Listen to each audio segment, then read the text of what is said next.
apply to pretty much any question that's brought up or any debate that you enter into.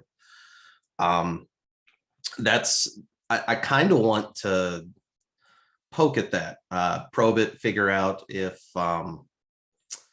that would apply to certain questions that I have for myself. That being like, if I were going to engage with someone in a podcast and it was about a topic such as, is the earth flat? Did we go to the moon? Should we be treating Nazis and white supremacists as like, equal people like across the board, like in everything, socially accept them, that kind of thing. I'm opening up a whole can of worms on that, mainly because I don't know how to answer these questions or really like make hard, fast rules that I feel like, yep, these are good, these are strong, and we should be living by this. Just going back to the United States, with the Declaration of Independence and the Constitution and our amendments, and how like it's basically a system set up for treating everybody as equals, no matter what. And there's no asterisk there about racism or classism or anything like that. So I should really focus my first question more, maybe treat that as like a prelude for the whole thing. But like, so I've seen you've invited flat earthers on your channel, and you've had debates, discussions with them before. Do you ever worry that you're giving them a platform? No, I don't think that's really a big concern. I don't think that giving people a platform, no matter how abhorrent their ideas may be, is a bad thing. I think that I'm a very strict free speechist. I think that pretty much all free speech should be just protected, not just from government persecution or conviction, but also from private company persecution. So like I think that if you're in your home or in a public area and you say the N word or whatever, I don't think a company should be able to fire you for that. I don't think they should be able to ban you for that. I think that unless you're actually like on the platform or working on the job, and they can fire you for whatever you do on those. But if you're in your own private property or on a public space outside of those properties, as long as you're not violating any laws, I don't think that anyone should be able to ban you or silence you or to have any consequences in your personal life outside of that. So I'm a really strict free speechist. I think that giving people a platform is a good thing, not a bad thing. If there's a risk that some people may be attracted to those ideas, which is generally the concern with giving abhorrent ideas platform, is like, oh, well, what if you attract more people to the idea and it gains traction? Well, I think that's an indication that your counter arguments are crap. I think that's really the bigger concern, is that the reason it's a problem that people can be attracted to abhorrent ideas is because the counter arguments are just that garbage. It's not very compelling. And so if people are being brought into those ideas, it's really more of a critique of your fault, your argumentation, not a critique of the fact that you're platforming them. That's not really the issue. The issue is that, well, maybe your arguments aren't that good. Maybe you should really actually think about their position. And so I'm definitely not opposed to platforming essentially anybody, as long as it doesn't violate TOS or whatever, as long as I don't get banned. But yeah, because I'm a super hardcore free speechist. I think that everybody should have the right to speak whatever their ideas are. And if some people are attracted to those ideas, they have the right to be attracted to those ideas. And you don't have the right to like ban them from being able to listen to those ideas if they want to. Um, yeah.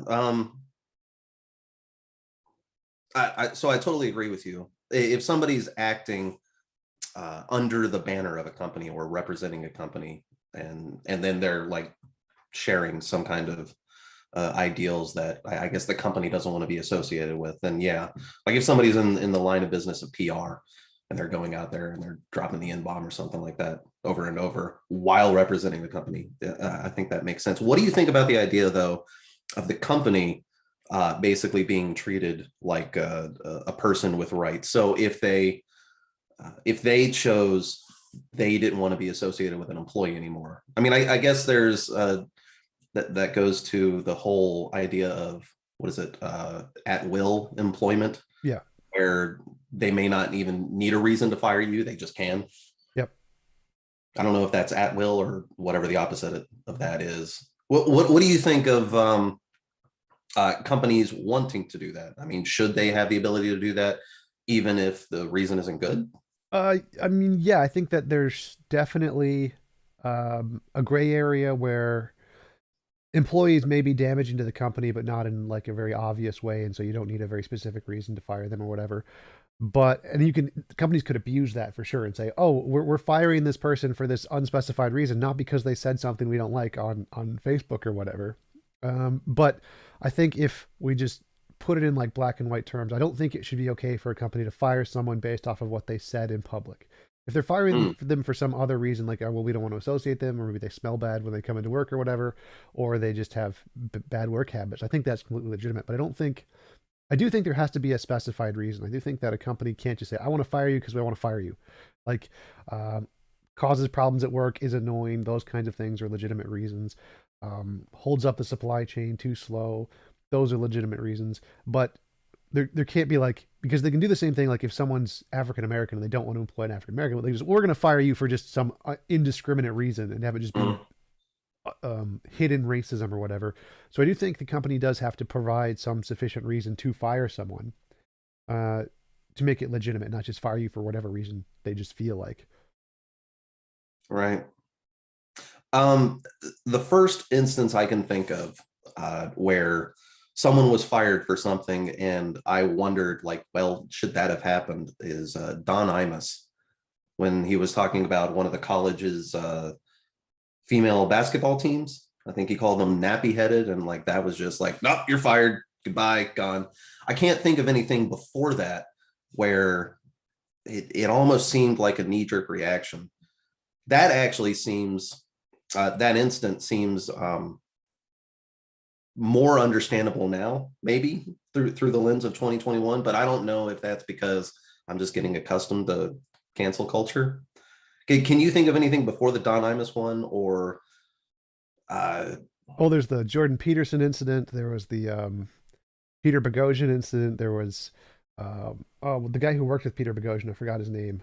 But yeah, there's what a was lot the? of professors who are anti SJW, anti woke, who have been fired or tried to get fired from many different jobs just because they voice opinions against feminist ideology. And I think that's abhorrent. Like, if Hmm, someone was actually discriminating against a different group in a classroom, absolutely, that warrants being fired. But if they're just voicing opinions against an ideology, that does not. That's totally fine. There's nothing wrong with that, except if it was like gas the Jews or something. Then it's maybe a little more okay, especially if they're on the job. But if they're just like even on the job, just saying I don't really like feminism or whatever, that shouldn't you shouldn't be fired for that. That's ridiculous. It's just a political ideology saying I disagree with that political ideology, and the fact that the feminist community interprets that as harm or violence in some way is so hmm. asinine. It's just it's completely unfair. It's like Christians saying, "Oh, you're not praying. You're sinning against God. Now we must crucify you." It's essentially the exact same religious ideology or religious mentality of that. Oh, if you don't say the magic words in the magic correct way, oh, it's a sin now. It's so dumb. Hmm. I don't think I'm familiar with the Peter Boghossian one. What was it? Feminism that he Yeah. was speaking? Okay. Yep. Him and starts with a J. I'm pretty sure it starts with a J. The guy he works with. But yeah, they did. There was a they did a study where they did the most ridiculous, silly studies, like the sexual attractiveness of dogs in a dog park or something. Completely just made it up. Just made up these the most dumbest studies imaginable, filled them with feminist language that said literally nothing, and published and sent them to like the top feminist journals, and got them published in the top feminist journals to show just how much of a joke they are, just to make fun of the entire feminist ideology in feminist journals. It was beautiful. It was absolutely beautiful, and everybody was very upset by this, and they used the legitimate criticism was that he was falsely publishing papers in academic journals because kind of yeah that's true, and they used that to try to fire him. James Lindsay, thank you HMS Hood. HMS Hood mentioned James Lindsay is the guy who was working with Peter Boghossian, and there was somebody else, a woman as well, I believe. And so I think they tried to fire him, or they successfully fired him. He moved to a different college or something like that because he falsely published papers as an experiment to show just how Helen Pluckrose was the woman's name. Thank you, Nick Jr. to show how ridiculous the feminist ideology was. So Peter Boghossian has spoken pretty vehemently against feminism. Peter Boghossian and these other people, James Lindsay and Helen Buckrose, have criticized feminism a lot, and the institution does not like that. Not at all. They really don't like that. And you can find people on Twitter hating on these people because they critique feminism all the time. So yeah, there's a they're not looked well upon in the feminist community. That's unfortunate. I think at its heart, aren't we all feminists? We should be treating women as equals. Why wouldn't they be? Oh yeah, Uh, in the most general usage of the term, but in the modern usage of the term, it has a yeah, completely different meaning. Now it's it has been co-opted. yeah, now it's obey or die, essentially. Yeah, that whole cancel culture thing. What do you think about? Okay, so you've got the feminism thing that people can lose their minds over. What do you think about something like evolution? If there's people who are actually professors, uh, I guess not in biology, but they hold to this idea that evolution isn't real. Do you think they should be fired and lose their job? No, absolutely not. I see no problem with that whatsoever. Even if they were biologists, geologists, as long as they taught the curriculum, the actual approved curriculum correctly, then what they say in their free time or their own opinions, I couldn't care less. I'm totally fine with them just having their Yeah, own opinions and trying to publish papers in, like, if they want to try to publish in geology journals about young Earth creationism, that's totally fine. I'm all for peer review. So if they can, like, I know there's a big publishing center for parapsychology. Parapsychology is one of the most published pseudosciences in the world. There are actual scientific journals that publish papers on these because they just put a lot of effort into trying to make them very rigorous studies. And I have no problem with that. I think that interesting. exploring all the different ideas is perfectly legitimate. And so if the young Earth creationists could make testable predictions and publish papers doing experiments that could actually indicate this, that's fine. Like, I'm happy to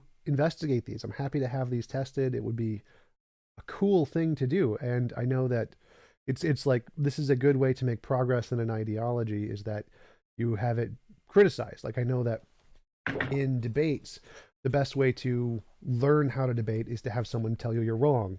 The this quote from the Fundamentals of Chess, 1883: the only way to get smarter is by playing a smarter opponent. And so if you have someone who disagrees with evolution and then they like present really strong arguments against evolution that you have to address and then learn more, and by addressing them you learn more about evolution and become more knowledgeable about the topic, that's a good thing. That whole interaction, the relationship between having an idea and then having someone challenge it and then having to go back and reevaluate or learn more about your position, that's great. That is intellectual progress at its finest. So I have absolutely no problem with people being professors and rejecting the scientific consensus on things, as long as they actually teach the curriculum and do their job correctly. I don't care what their personal opinion is. That's fine. Yeah. It would kind of be an argument from authority anyway, if, like, let's say your creative writing professor was talking to you about evolution. Like, that's not really your area. Yeah, for sure. But Okay. even if it was like an actual geology or actual biology professor, I'd still say that's fine. Like, you can still go. The consensus disagrees with you, if even if that's your opinion. That's great. I'd prefer that in a college setting, where if I was in a class and had like a theist professor and I could debate with him all the time about God while he was teaching logic or whatever, that I would enjoy that. That would make it a better experience for me because I like the more confrontational engagements. So I'm totally fine with that. Be happy with it. Fair enough. How often do you go to the university? I think in some of the flat earther debates you mentioned, like, doing this, that are you a professor or an adjunct professor or Oh no, I go to student groups like the Campus Atheist Skeptics and Humanist Student Group at the University of Minnesota. I used to go to a lot of the different groups before COVID happened. Political groups. I met Jeff Sessions, the forget the guy in the United States. Forget what he was. He was working with Trump as one of the president hmm, people.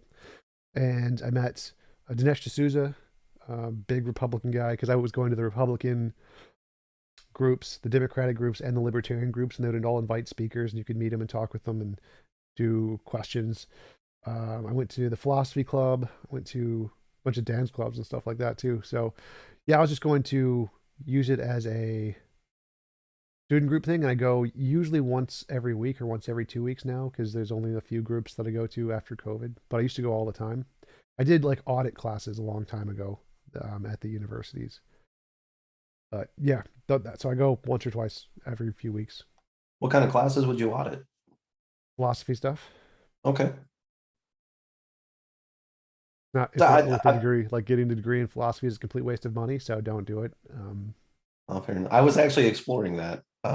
Yeah, don't do it. Let me save you now. I will save your life.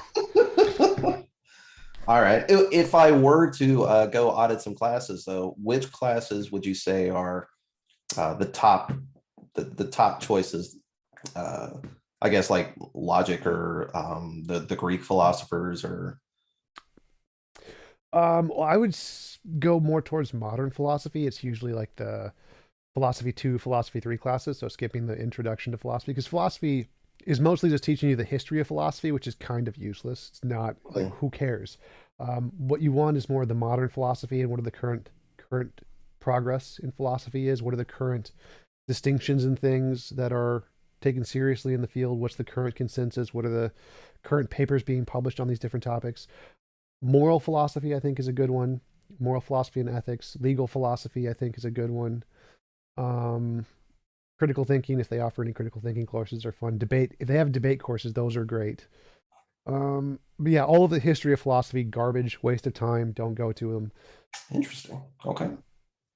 Well, what is like at the currently going on in philosophy, like modern philosophy? What is considered cutting edge for philosophy? Well, it's pretty pathetic actually. Like the most modern philosophy is like um, the rule following argument, which is kind of, I think it's so dumb. I think it's such a silly argument. It's about meaning and whether there's an objective meaning and whether you can know the meaning of your words.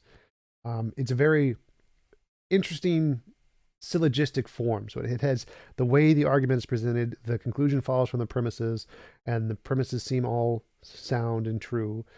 So therefore, it leads to a dichotomy. Either there is no meaning, or meaning has to be objective in some sense. Like usually immaterial, I think, is usually the goal of the argument. Mm.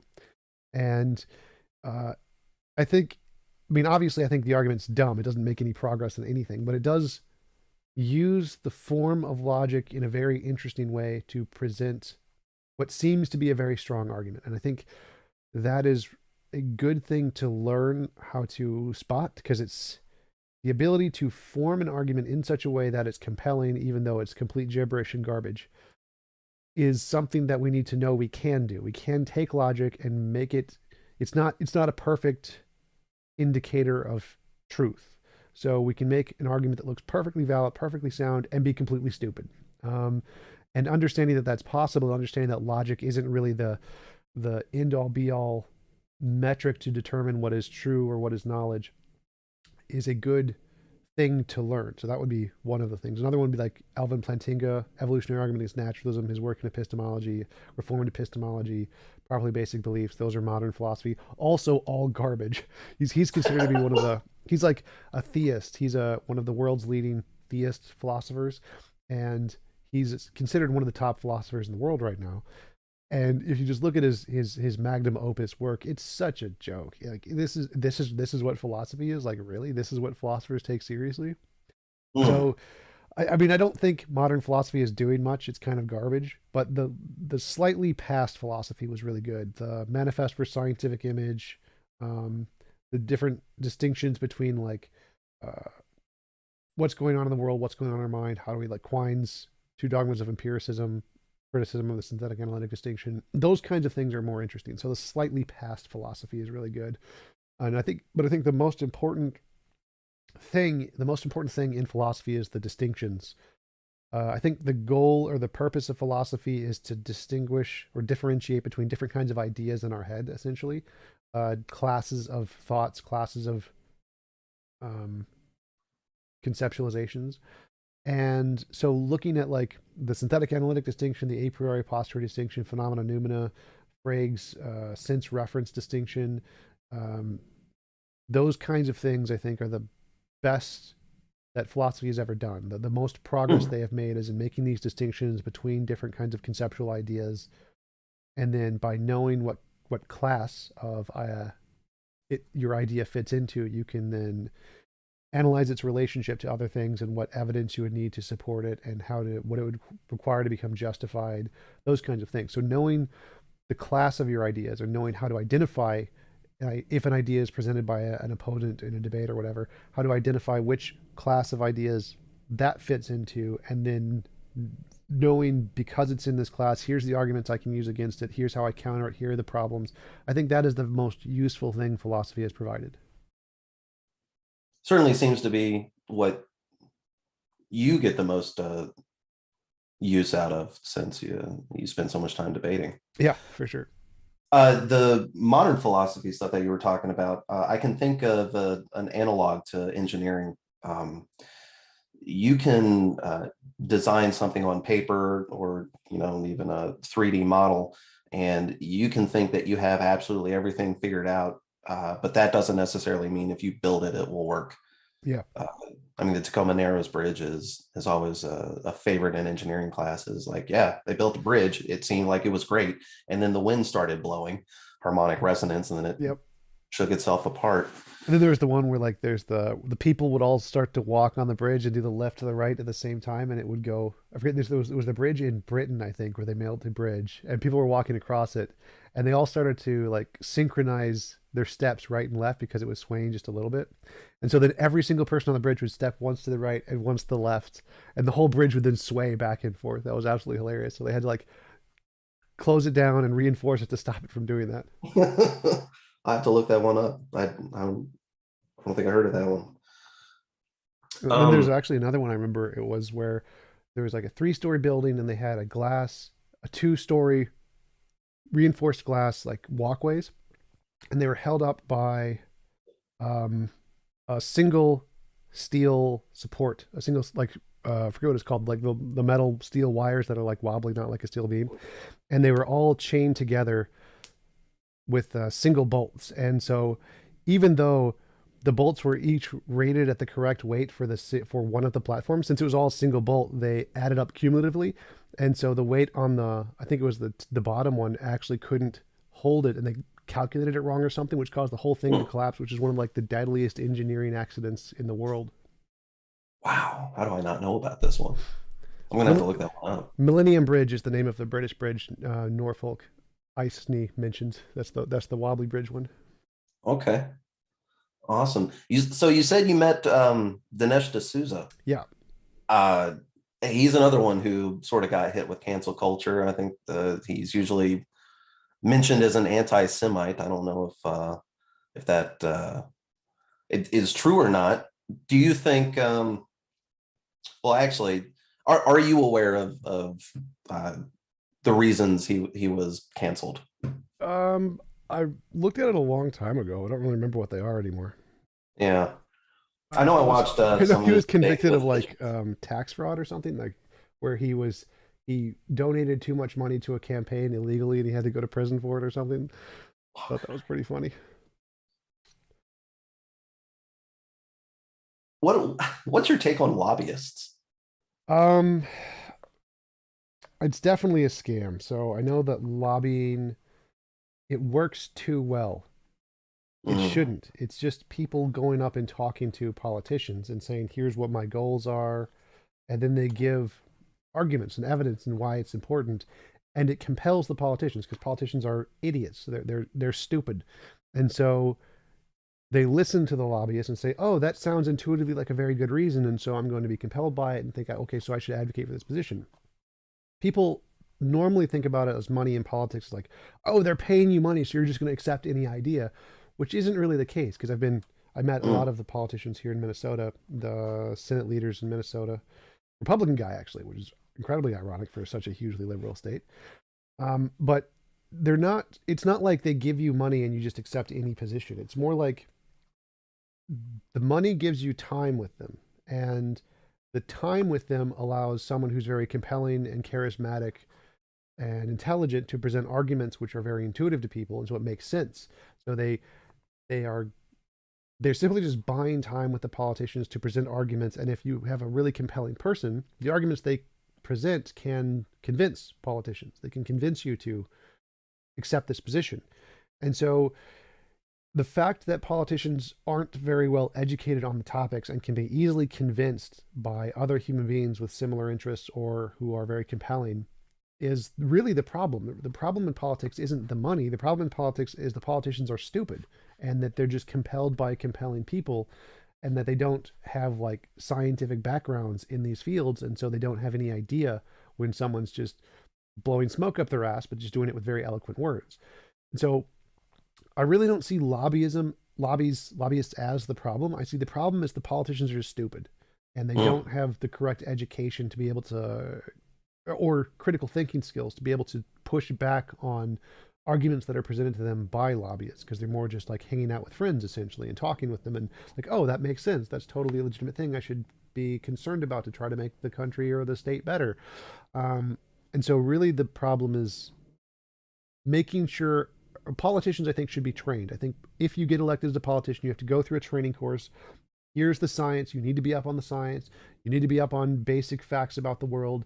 And that if you're going to see lobbyists, then those lobbyists, you'll need to have a science somebody there. Like do it in like a debate format where the lobbyist has to debate against a scientist and present their arguments and be like, oh, this is what I think should be the case.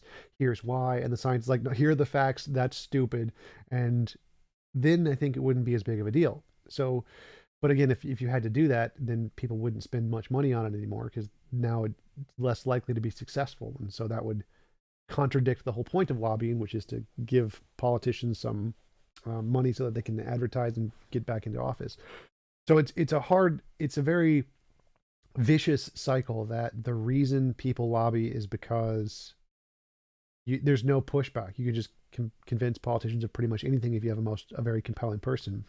And the reason politicians allow that is because they get money. And so I think that we definitely need some kind of federal policy to stop that, where it's mostly like instead of, I would just get rid of campaign funding altogether. I think that raising money for your own campaign is bullcrap. I think there should be public debates and only public debates, and the people in office have to actually answer questions, not the kind of stupid CNN debates where they just get to say their rhetoric and not actually answer a question. Like, here's a question, you have to give an actual legitimate answer, and if you don't, we stop you and you make you answer the question. And if we do that for each different political campaign, I think that would be significantly better. So instead of like having each candidate raise their own money, we just have all of the money go to one big debate that all of the candidates partake in, and then they have to debate the issues and represent their position accurately and actually answer the questions. And then from that debate, the voter base can like gauge who they think should be in office. I think that would be far better than just, oh, you get to raise your own money and put in campaign ads that have just bashing your opponent and don't actually say anything substantive. Like, I think the current way is just dumb. Well, you're not going to get any argument from me on that. It's yeah, those presidential debates are usually yeah, they're not what they should be. Don't politicians usually have scientific advisors though? People who are well acquainted with the issues. I mean, obviously Yes. they're biased, or at least they're coming in and probably pushing the politician in a particular direction as opposed to actually honestly advising them on the facts as they are. Well, I would say that there are definitely legitimate scientific advisors on both sides who actually know the science and are actually telling both the Republicans and the Democrats that yes, climate change is real, it's happening. So they all have those. The problem is that the actual scientists get far less time. So like politicians spend 50% of their time when they're in office fundraising. Fundraising meaning lobbyists. They spend 50% of the time either calling people or spending time with lobbyists or making calls to lobbyists, to rich donors. So they don't spend much of their time actually looking at the science. They don't like actually research the issue. What they do is they talk to people who are paying the money, and the people who are paying the money tell them about the issue. So most of their information comes from the lobbyists and their donors, not the scientists. The scientists get very little of their time by comparison. That's a big issue. Like, scientists should, by mandate, get more time than anybody else because they're the ones who actually know what they're talking about. but it's not the case, which is a big problem. So you don't think term limits would like just saying, well, you only get one shot at it. There is no re-election into the seat. You don't think that would even do much? Well, I mean, it has some effect. It wouldn't really change much, but like if you take Mitch McConnell or something who's been in office for decades, um, someone as bad or people on the extremes would have less time in office. So if you have a term limit, what it's going to do is that the average over 10 years, so if you have a 2 year term limit and you have 5 different candidates over 10 years, even if you get one who's on the extreme, like the far right or the far left, the average of the different 5 candidates is probably going to be in the middle somewhere, probably going to be less extreme. And so if you have term limits, what it's going to do is it's going to make less of a echo chamber in the fact that more, because there's more mitigation between the far right and the center right, so this center-ish, that means that there's going to be more compromise in legislation. So like if you have a Senate and you're trying to pass a bill and everybody's on the far right, no one's going to ever vote to agree on a cooperative bill. They're all going to be like, no. But if there's term limits, then a large portion of those people are going to be in the center. They're not going to be on the far right. They're not going to be the extremists. And so you're going to get far more likely to get compromise. And so that would be the benefit of term limits. It would be just to take it from being only the far right people like Mitch McConnell to the middle right. So he would be replaced by somebody more in the middle, necessarily from the if you're all the way in one direction, you can only go the other direction a little bit, right? Yeah. So that would be the benefit of term limits. It would be just more making it more of a centrist kind of equal Senate outcome, which is more likely to do compromise. So there is definitely going to be an effect, but I don't think it would have an effect on like money in politics. That's still going to be there for sure. Would you say calling lobbying a like legal form of bribing is a fair assessment? No, because I don't think, again, it's not like the lobbyists are giving them money and saying, I want you to do this, and then like, okay, I will do that now. Lobbying is more like, I will pay you for your time and spend time talking with you. And then in that time, you have to convince them. So it's not just I pay you when you do something. It's I pay you for time, which is perfectly legitimate. Like I charge for time too, so it's not really an issue there. But because lobbyists are so compelling and they're ex-politicians and they know what convinces people, they know how to convince the politicians. They know what information they need to present to be compelling. And that's the part where it becomes closer to bribery, because if you put the right person in front of a politician, they'll be able to convince them. And I think that's really where the issue comes in, because they are really convincing. If lobbyists weren't as compelling, then it wouldn't really be an issue. But because they're really compelling, that's what makes it seem like bribery. So we've kind of touched on this like via multiple topics. The politicians are idiots, and I mean not that being the thing, but if you're talking about like the masses and everybody as a whole, the intelligence of the mass is really not that good, right? So like in terms of politicians, you've got someone who's representing a very large number of people who, I mean, the intelligence of a politician is one thing, but even like with the scientific community. So even when you're pursuing ideals like, well, free speech and the idea should be able to stand up on its own merit, and it should be able to stand up against criticism because that's how good the idea is. Isn't like the people who are doing that, picking apart and trying to form these arguments, that's, I mean, the intelligence of the people becomes the limiting factor, right? Not really, because there's a good argument to be made that there's lots of different scientific studies that show the wisdom of the masses as a real thing. So like if you ask, there's a jar of marbles and you ask, well, guess the number of the jar of marbles. Each individual guess is going to be on a spectrum. Some people are going to guess way too high. Some people are going to guess way too low. But if you ask a lot of people, 1,000 people, 10,000 people, the more people you ask, the closer the number is going to get to the actual number. It's going to be like, it's going to be really close, because the wisdom of the masses is that some people are on the very far extreme right, some people on the very far extreme left, But because evolution selects for truth in some cases, it kind of averages out to about right in the fact that they're mostly able to gauge some kind of something corresponds to reality on average. So I don't see a problem with that as much. I think that it's more the moral grounding, not the intelligence grounding. So I think that the intelligence of the people isn't the issue. I think it's the morality issues, the things that go outside of intelligence, outside of basic argumentation, or more towards feelings. It's the appeal to the feelings that really makes a difference in political or in political like voter choices. So that's why most debates aren't about facts. They aren't about presenting information. They're not about talking about the science. It's about what inspires feelings. Because if it was about facts, then the people who are right are going to win every time. And so if you want to maintain a position that may not hold the correct factual position and still try to gain leverage in politics, it's an appeal to emotion. You're going to have to make an appeal to emotion. Abortion is evil and they're aborting people. Therefore, it doesn't matter if they're right about climate change. They're evil.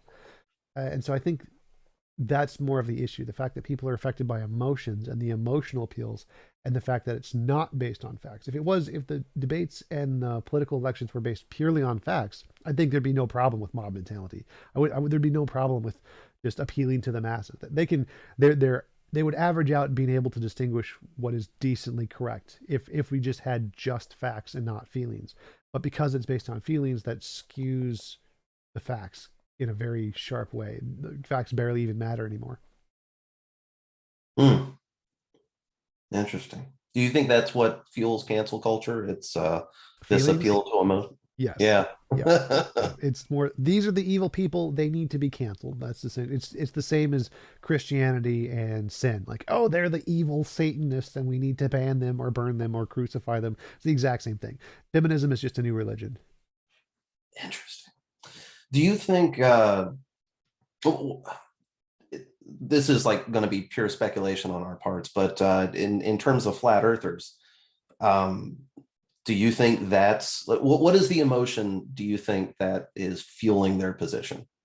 Um, there's a lot of different ones. One is religious. Obviously, a lot of flat earthers are very religious and they get their ideas from the Bible, and their lack of trusting authority, which is a good thing. Like, I don't trust authorities. I'm totally happy with that. It's questioning authority is a good thing. Science says you should always question authority, but because they question authority, that means they reject the authorities in their own religious base. So, like Catholicism, Protestantism, the current consensus in the religious communities is that, yeah, evolution happened, but it's God guided evolution. I forget what that's the term for that is. But because they question authority, they don't trust that. And so they read the Bible and just trust their own interpretations, and they take it very literally because they don't usually have as much of a abstract thought as other people, and so they don't interpret it to be figurative. They don't trust their scientific education. Many of them dropped out of high school, and so because they're very skeptical of authorities and they're very skeptical of what they learned in school, and they only believe things based off of their own direct perception. When they read the Bible, which is what happens first before they look at any scientific data, their literal interpretation of the Bible is, oh, it says the world is on pillars. Oh, and there's a firmament. Oh, and it's flat. And then they look at the world like, oh, it looks flat. Oh, so my vision is confirming what the words in the Bible say, and the words in the Bible matter more to me than anything else. Therefore, I'm going to believe that and reject everything that the Christians say, everything that the scientists say, because my own direct experience of both the Bible and vision of the world being flat is more important to them. They value that epistemically far more than authority or science or anything else. And I think that's really the primary two reasons why that motivate flat earthers is that they read the Bible, this is what it says. They don't trust anybody else's interpretation of the Bible. They look at the world, this is what they see. They don't trust anybody else's interpretation. And when you base your understanding and vision of the world off of your direct literal interpretation of the Bible, you get flat earth. And I think that's the primary reason. There's also another group of flat earthers who are non-religious, and they're just hyper skeptical of authority, hyper skeptical of government. And oh, look, these flat earther guys, they seem to mirror the emotional values of the skeptical people, and they're like, oh, we get along really well, so let's join together in a community. So I think those are the two branches of flat Earth: the religious branch and then the hyper skeptical branch, and they just get along so well that they've merged into the flat Earth community. Do you think Dunning Kruger affects one more than the other, or it's pretty much applicable to the whole swath of them? Well, Dunning Kruger being that the more you know about the information, the more skeptical you are of it. The less you know, the less skeptical you are of it. So I definitely think that it definitely affects both, but in different areas. So I think that the skeptical branch is more affected in the terms of science, whereas the religious branch is more affected in the terms of the Bible. So when they research the Bible, they're very ignorant of how it was made. They're ignorant of what the Greek means. All they know is what they read in their literal King James version, Garbo. And so they are Dunning Kruger, affected by the Dunning Kruger in the fact that they're so ignorant of the Bible. They feel like they're very confident in that they know what the Bible really says. And so it affects them in that area more than it does science. And then they just interpret science based off of their religious interpretation. Whereas the super skeptical flat earthers, their Dunning Kruger is mostly the scientific stuff. They don't understand the science and they think they do. So I think it affects them both equally, but just in different contexts. Interesting. I think that's the first time I've heard Dunning Kruger explained as an evaluation of someone's skepticism. That's like the textbook definition of Dunning Kruger. Sort of, yeah. Dunning Kruger is just the tendency that when someone knows more about a subject, they tend to be more skeptical and less confident in their knowledge. And so, the less you know about a subject, the less confident you are. That's essentially what it is. Mm. Okay, so as an aerospace engineer, would I be exhibiting Dunning Kruger if I just accept the idea that we went to the moon without doing the back of the napkin calculations of the Saturn V and the fuel it takes to get there and back? Sort of. It would be more like you would be affected by Dunning Kruger if you didn't realize that there were more people who knew more than you about the field, and like, I should probably consider what they say first. So like if you thought you were the absolute expert and nobody in aerospace could know more than you in the topic, then you'd probably be being affected by it. But if you're like, you know what, there's some people who I really respect in this field and I'm going to defer to them and like ask them for advice to check my work, then you're like, no, that then you're not affected by the Dunning Kruger as much. Or well, technically you are, because you're questioning the more expertise you have, the more you're likely you are to question. Fair enough. Fair enough. So a lot of what you do is debate, um, and I guess becoming better at debate, even passing on information to others of how to debate better. How much of that overlaps with like the debate stuff that kids did in junior high school? None, zero, exactly -7%. The debates, like debate in high school and debate in college, is exactly the same. Like I go to the debate clubs, their actual debate classes that they do is complete trash. It's all rhetoric. It's all just learn how to say the thing as fast as you can, pretty much, and presented in a very structured format. It's never about how to be compelling. It's never about how to convince people. It's never about like an open conversation. Like debate online, debate in the real world is more like an open conversation where you disagree and you have a conversation and a back and forth. Debate in high school and debate in colleges, they present for 2 minutes, you present for 2 minutes, you just try to present your points. You're never going to convince the other person. There's no exchange of ideas. It's all just they present a fact, you present a fact. And it's complete garbage. It's a complete waste of time. There's no Mm. value in it whatsoever. Real debate in the real world is a conversation. It's an exchange between two people's ideas, and then having like going down a path where you ask a question and then they give an answer and then you ask another question about that question and you go in that path. Whereas in debate formats, they present a fact, you present a fact, they present a different fact that has nothing to do with the topic or nothing to do with that previous conversation. You present another fact and you just move on like that until you've presented all the facts that you think are important, and then the judges just judge whichever facts are better. Essentially, it's not, there's no value in actual formal debate in high school or college. Well, glad I skipped it then. Huh. Um, do you like debating flat earthers? Sort of. So I had major depression most of my life. I've just hated talking to people pretty much always. Um, but recently, because I've cured my major depression more or less, I have enjoyed conversations more than I used to. And in that way, I I mean, I do enjoy the challenge of being presented with a new way of thinking that I'm not used to and trying to explain things to them in such a way that it's easy for them to understand. I like the challenge there. I like the fact that the thing I like most about debate is when you're talking to somebody, you're trying to present your ideas and communicate them in such a way that the other person understands them and that it's understandable to the audience. And learning how to refine your position and your arguments in such a way that it is very, very easy for people to understand is a cool challenge for me. I like it. It's like a video game, learning how to beat the boss in a faster way or in a more effective way. And so, in that respect, I do enjoy debating flat earthers. I enjoy learning how to improve my argumentation, improve my communication skills, to present simpler arguments, things that are better in the context of what they're saying. Like, oh, well, you must do it yourself. So, okay, so we need to find an example that we can do ourselves that they can understand. So, I think that each opponent you debate is like a hurdle that you have to overcome, like a different challenge or a different game that you have to beat. And learning how to beat them, learning what it takes to communicate your ideas to them is a fun process, like playing a video game and learning how to get good at the new video game. So in that respect, yeah, I do enjoy debating flat earthers. Do you think they enjoy it? I think so. Yeah, I think that's why they do it so much. I think Mm. they're very passionate about it, Well, presenting plus their they're getting ideas. heard. Yeah, well, But, I think yeah, their exposure is important to them, and but I don't think the exposure is necessarily that important to them because there's a lot of really small flat earthers who don't really care. They're just presenting their beliefs and like talking about it. Like a lot of people just enjoy conversation and exchanging ideas in that way. That's why there's meetup groups all over the world for that kind of thing. So I think a lot of the flat earthers are not as interested in the exposure and are more just interested in discussing their ideas and doing the debate thing in general. mm. What flat earther do you think you enjoyed discussing with, or discussing, yeah, with the most?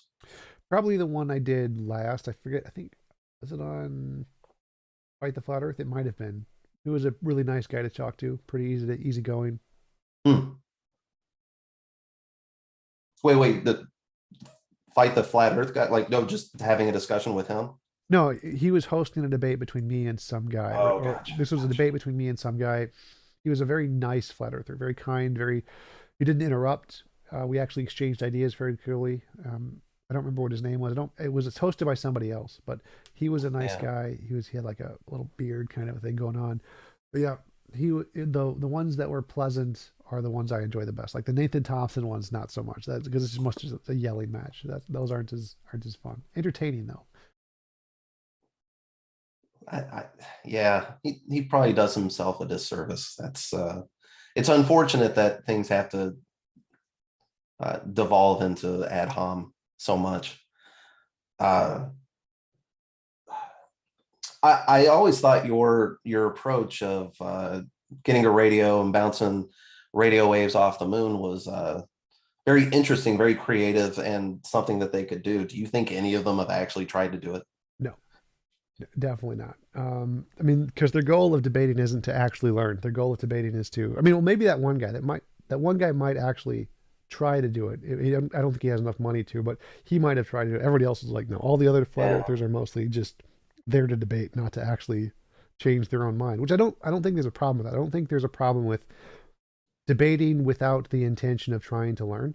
I think that's perfectly fine. I think that in those cases you can be forced to learn when someone presents an argument that makes you look so dumb and then you like have to introspect about what just happened and how do you improve and trying to learn a better way to respond to that argument and then you're like, oh wait, crap, it beats me, it wins, and then by doing that you may change your position. So I don't think there's technically a problem with debating without the intention of actually learning.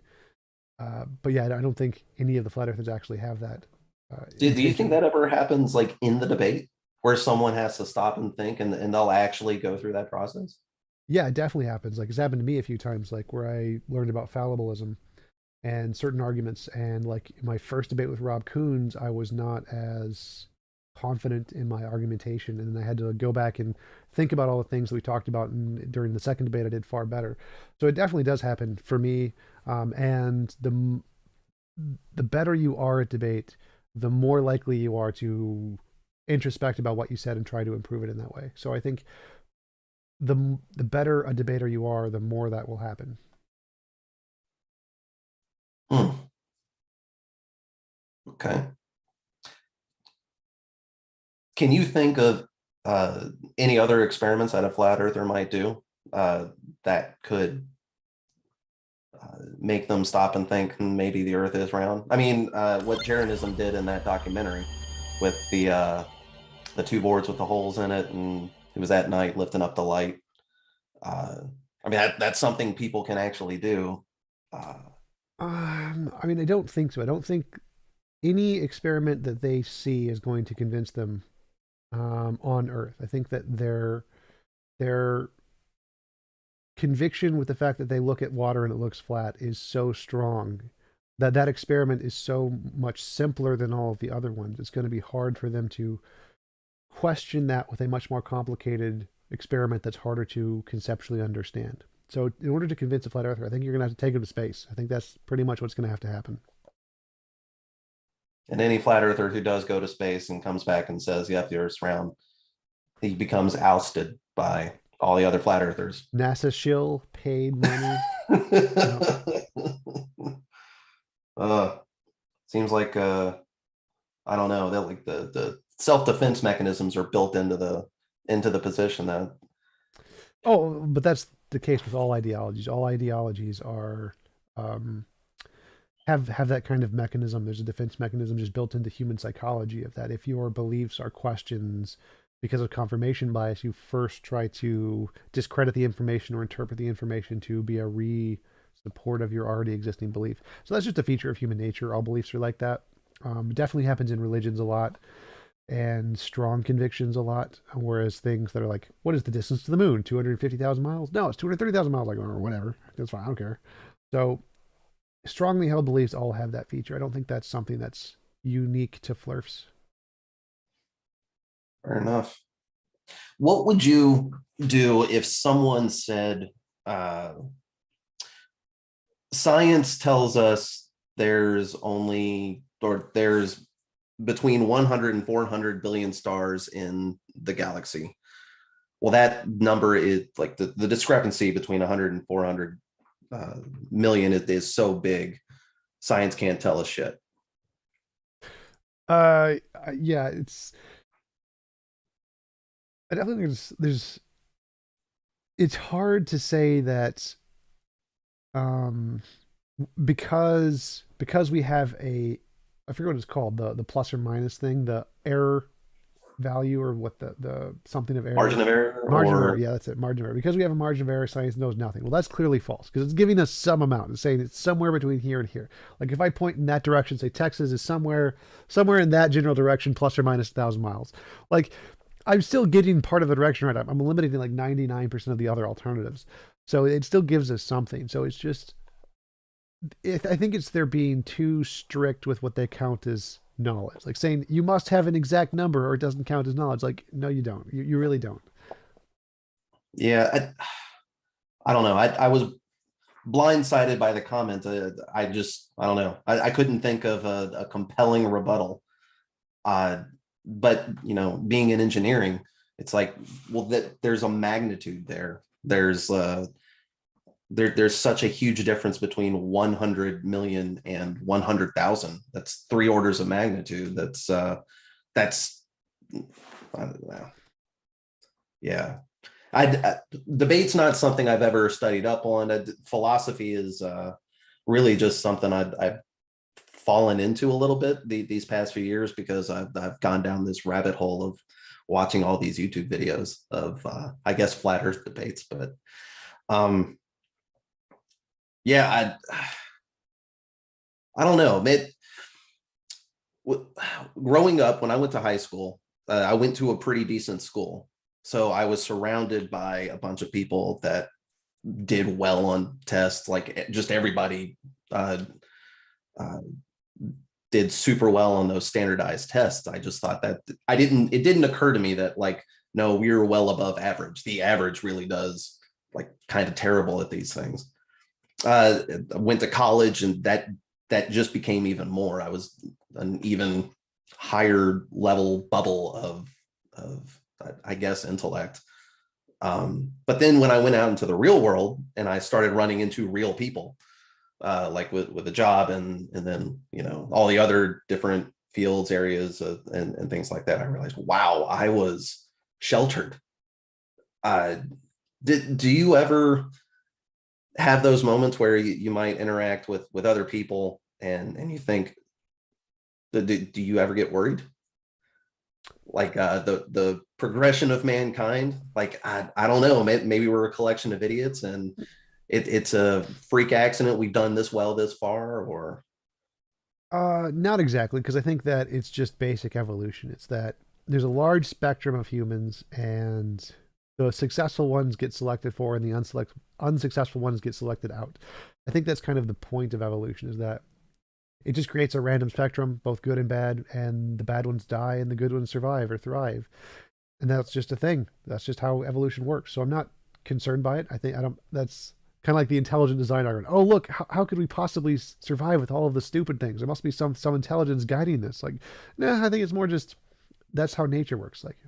Like if we need somebody, there's a lot of people out there who do work at just average jobs, McDonald's or whatever, and they do things for society. They prop up the super successful, the super rich, the super intelligent. And I think that that is a feature of evolution, not a bug. Like if everybody was a Bill Gates or a Elon Musk or whatever, nobody would work. Nobody would work at McDonald's. Like we're not going to do that. It's just not going to happen. And so society would definitely collapse if everybody was super independent and intelligent. And so the fact that there are less intelligent, more manually work driven kind of people is kind of like an ant society where there are the worker ants and they do something. And so that's, I think that that feature has actually been a benefit to evolution in a lot of ways. Like when running away from a lion, the smart ones get away, the dumb ones get eaten. Um, and so I think the fact that there's a lot of less intelligent people is actually something that evolution has specifically designed for, to be like a padding or a cushion for the intelligent ones. So I think that's a feature of evolution, not a bug. interesting. I had not considered that. But what about the movie Idiocracy? Like You the mean, oh, idea you that mean like only 20, the dumb ones are reproducing. oh, you mean 2020? Like, oh, the Trump era? Like what happened? Um, it's possible that once we get to a point technologically where everyone can just live and we have like AIs controlling everything, then yeah, there's no more selection for smart people. When everyone's just taken care of, evolution kind of goes out the window, and there will be an intellectual regression at that point. But I don't think we'd get to the point of idiocracy. Like, I think there would need to be enough technology and artificial intelligence to actually run the world before that could happen. So I don't think Gatorade in watering the plants is going to be a big thing. It's got electrolytes. It's what plants crave. Huh. What do you think about since you brought it up, AI and machines and us becoming more, um, I guess, more things becoming more autonomous? Do you think industries are going to run into a problem where there's too many people, not enough jobs? Oh yeah, absolutely. We were already kind of there. But I don't. At that point, I don't think we're going to need jobs anymore. I think there's going to be a UBI, Universal Basic Income, to solve that problem. So I think that's actually going to be a good thing for humanity overall. Um, I think it's. I don't think work in itself is moral. I think work is kind of immoral. The fact that we force people to go to a job and do manual labor for 8 hours a day, 40 hours a week, just so they can survive, have a home and food. I think that's horribly immoral. I think that's a terrible thing. So I think that once we have AIs that can do most of the work for us, morally, in good governments, we're going to make laws that the people who own those robots are going to have to like support society. They're going to have to give a UBI, pay taxes that can support a UBI. And so I think that'll be a good thing for the Western civilization. Chinese civilization, not so much. I have concerns that when um, artificial intelligence takes over and they have like computers doing all of the work in Chinese factories, they're not gonna do that. They're gonna have some pretty big problems when it comes to society in China, in those cases in India. But yeah, in America, in Western society, I think it's going to be a very good thing. Hmm. I haven't watched any of your political debates. Uh, would you call yourself a socialist? No, socialism is cancer. I'm a capitalist, free market society. Yeah, socialism. The reason socialism doesn't work is the same reason a lottery that pays everybody the same doesn't work. Like, in order to inspire human beings to work, you got to have a winner. You got to have a chance of being the guy who wins the lottery. Otherwise, they're not going to put in the effort. Because, like, would you buy a lottery ticket that for $1 if you're going to only get, if everybody who buys $1 gets 80 cents back? Like, obviously not. Like, why would you waste your money on a lottery ticket? The same kind of thing applies to socialism. Why would you spend time building a company if you're only going to get 80% of the profit back? Like, no one's going to do that. They're just going to Hmm. leave. They're going to do what happened in Russia with the Bolsheviks, I think is what they're called, where they just started their own economy and said, well, we're just not going to be a part of your economic system. We're going to have our own private capitalistic system. And then in order to stop that, either you're going to have to imprison them or do what Stalin did and just kill them all. So capitalism isn't going to work because if you provide them an opportunity, provide people an opportunity to buy into a lottery where it pays out less to everybody than anybody else, they're going to opt out, and somebody else is going to start one of the capitalistic lotteries, and they're going to go to that one because it inspires more confidence, it works better, it gets people more engaged. Just as a system, capitalism is more in line with human nature, what motivates people. Hmm. Socialism, I agree, is more moral as an ideal, giving everybody what they need to survive, providing people correct rights. Like, that's the moral thing to do. That is the correct thing we should do, but it's not pragmatic. It's not something that inspires people. And the rarest resource we have in society is confidence, is people's confidence. What are people going to actually invest the time and effort to try and support? A lot of the policies and things in America do nothing. They just inspire confidence. Like the TSA for the airport security does nothing. Like, all of the supports, all of the studies show that they don't stop jack shit. Like, the FBI has done like numerous tests to see what can they get through the TSA. Ninety Yeah, percent of stuff they get through, no problem. They can just hide it, get it through, whatever weapons, bombs, whatever they want. They can just get it through. I call it TS theater. Yeah, exactly. But Yeah.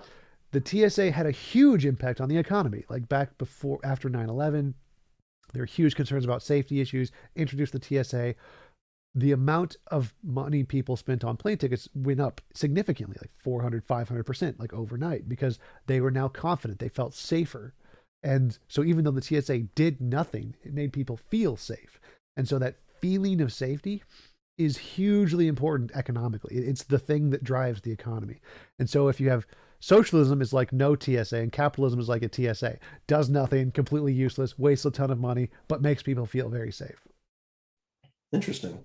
Well, since you brought up capitalism and also thought that work was immoral, uh, I almost thought like that there might have been a contradiction there. But would you say capitalism is like a necessary evil? Yeah, yeah, exactly. So morally, socialism is right. Morally, providing everyone what they need is right. Taxation is theft. Work is slavery. All of those things are right.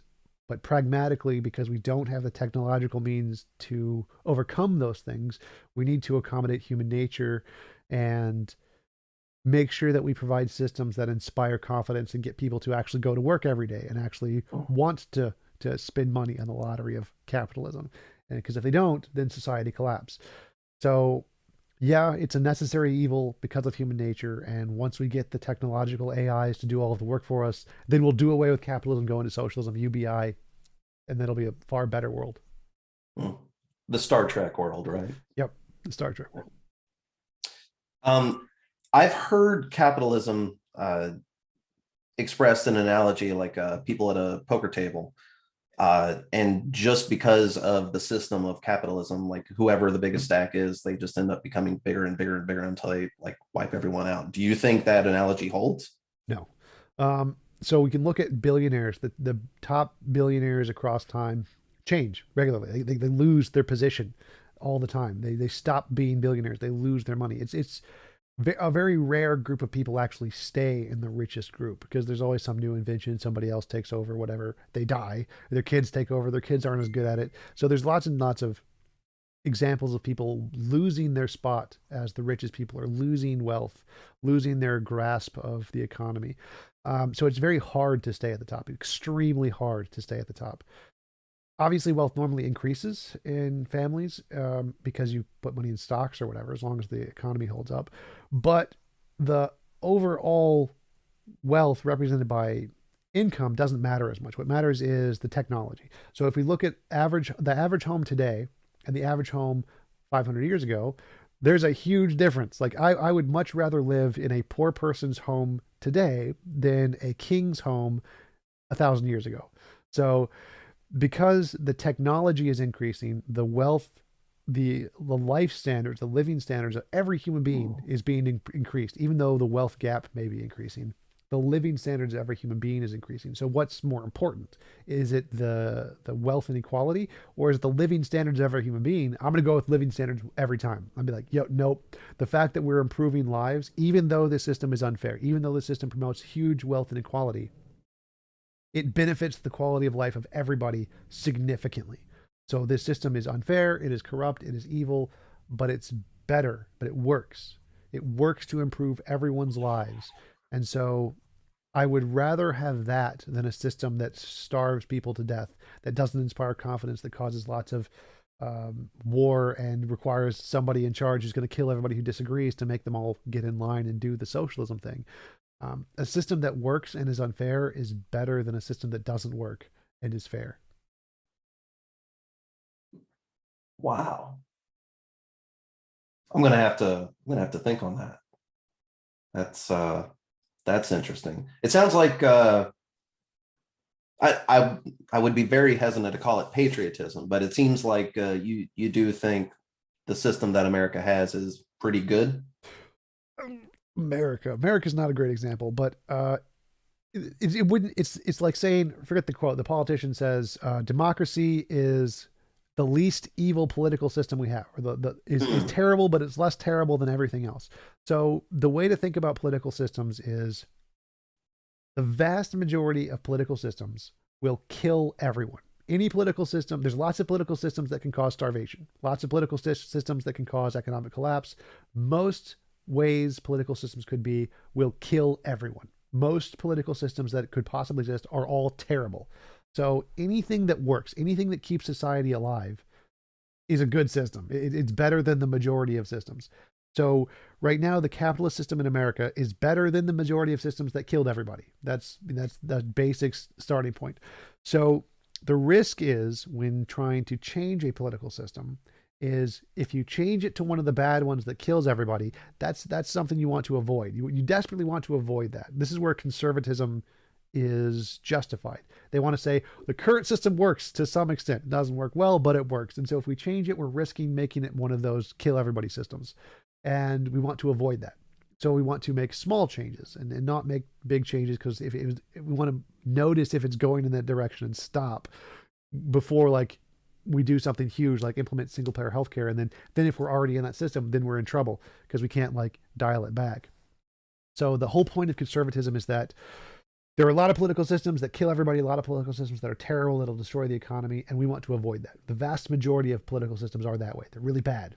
And so if we think about it like a spectrum of directions we could go in, and most of them are bad, you want to go slowly. You want to go little steps at a time, test the waters, be like, okay, this is a bad direction, let's not go in this direction.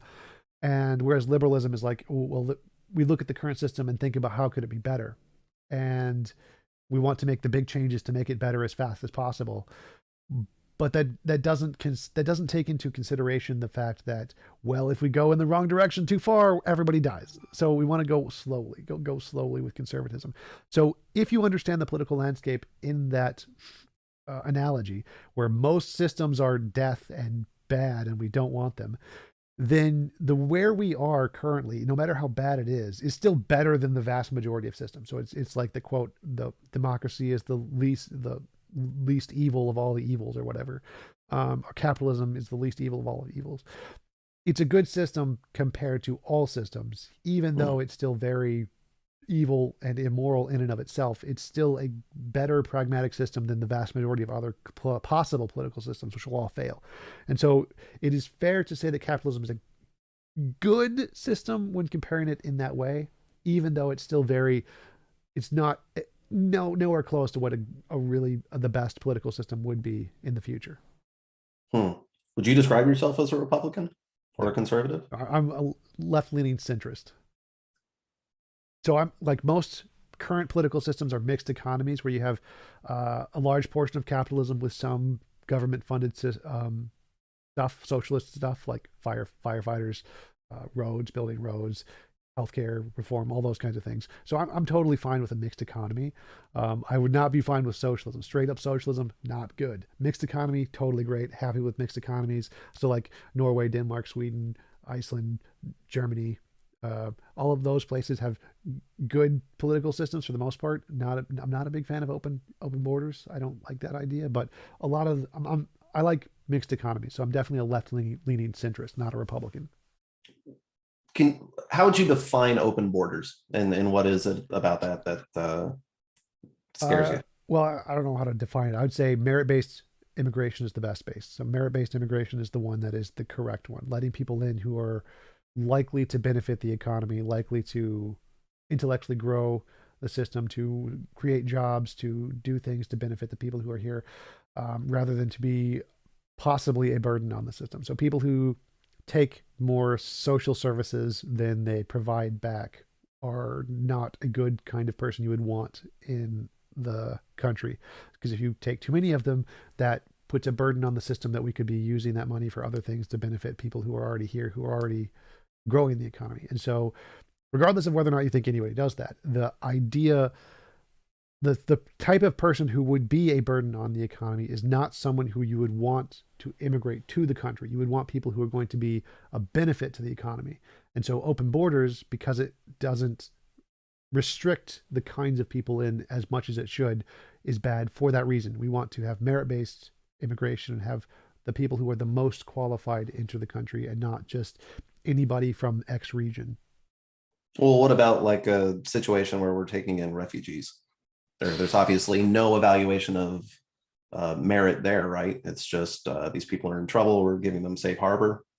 Yeah, I mean it's the same kind of a thing. Like we should do it to some extent just to be moral, but we can't have unmitigated refugees. We can't just like take the entire country of Africa in or whatever and just give them all healthcare. Like that would not work. That would just destroy the economy instantly. So I think for moral reasons we should take some refugees, but I think this definitely should be capped to a small number. What about the quote on the Statue of Liberty? I think, "Give me your tired, your poor, your huddled masses." Do you think this is contrary to that sentiment? Yes. So back then, we didn't have as many social services. It didn't cost us anything. People could come over, they could grab a piece of land, they could raise it themselves. We're not going to give them any money. Who cares? So you could take infinitely many. Like if we had the policies of back then, took the entire country of Africa and just added it in, gave them no social services or whatever, it wouldn't matter that we just added a few billion people to the population. Because if we're not going to give them anything, it's not going to affect the American continent population at all. I mean, you're still going to get the same social services, you're still going to get everything the same. But if we added the continent of Africa to America and then started to give each person their healthcare or social security or welfare checks, that would bankrupt the country overnight. So that would be a terrible thing. So I think Milton Friedman said it best. He said, either you can have open borders or you can have a welfare state. You can't have both. If you have welfare that is given to all of the population and you have a large population that people can just enter and then take advantage of that welfare system, that is an economic bad thing. But if you have no welfare state or there's criterions that you must adhere to get welfare coverage, and then it doesn't matter. You can just have whatever population you want. You can just include entire other continents. And if they don't get any welfare services, then it doesn't make a difference. It makes no economic difference. So that principle, I think, is an accurate one. Either you can have a welfare state or you can have open borders. You can't have both. Okay. What do you think about America's involvement in basically being the hammer with as NATO? Like all of our world policing, the wars that we get involved with, would the fact that we spend so much on our military, like not orders of magnitude, but multiple times more than other countries. Do you think that's good, bad, we shouldn't do that. We should be focusing on other things. Well, I think there's two parts there. One is that we spend money on the military. I think that's a good thing. I think that I forget what it's called. There's like, since nuclear proliferation, there's been a balance of power, and that balance of power has stopped all major wars. There's been no major civilized countries going to wars over the past since World War II. No big wars. Mutually assured destruction, that thing. Yeah, yeah, mutually assured destruction. The the balance of power is such that it stops any kind of serious warfare. And America acting in that way is very good. America providing has bases all over the world, and those bases act as a preemptive barrier against any type of military strikes. And that's a very good thing. Like if we think if we imagine China or Russia in this position, if they had as much power of America, that would be bad. This would be a very bad, very different situation where they'd just be conquering as much as they could. British Empire. That it would look like the British Empire more or less. Um, and so that the fact that America spends its money and is a very benign, like even though they do lots of wars and stupid stuff, they're very benign by comparison to like the British Empire or what China or Russia would look like if they're in this situation. So again, I think it's the lesser evil situation where America spending lots of money on war and being not as bad as pretty much any other country that we could imagine in this situation is probably a good thing. Like they're making progress. We're moving the world in a more peaceful direction slowly. There's been no real big wars. America being the spearhead is better than China being the spearhead. So until we get some better way to do things, I think this is again the most pragmatic evil we have, like capitalism. It works. It's doing some good. Does a lot of evil too, but it's the least evil we can do for the time being until we get a better system. Okay. Well, I don't know if this is conspiratorial thinking or not. I've never verified any of this, but hasn't America been involved in the overthrow of some governments or dictators in other countries? Ton of them. Yeah. So, But the problem is the amount. The amount that America has overthrown governments is significantly less than the amount that British colonies overthrew governments. Britain conquered like the entire planet. Just went out and just conquered everything. If China or Russia had the same power as America, they'd probably be doing the same thing. They'd just be going out conquering everything. So America picking a handful, a few dozen places to try and overthrow a government, while it's bad, while it's unjustified, it's evil, it's not as bad as what would happen if the British Empire was in power right now, or the Russians were in power right now, or the Chinese were in power right now. So they're not good, but again, it's the lesser evil of the other options we have. do you think America's declining? Like, are we becoming Declining. less powerful in comparison? I wouldn't call it a decline. I'd say we're not growing as fast. I'd say that China's economic policy with the Belt and Road and their debt traps in Africa and their technological advancements are catching up. They are doing a good job to economically counter America. And that because they're growing faster economically than what America is and are going to probably overtake America as the world's leading economy, that will definitely be the biggest risk to America's decline. Not as much like the military technology, they're still pretty far behind on, but military wars are less of a concern. It's more the economic battle.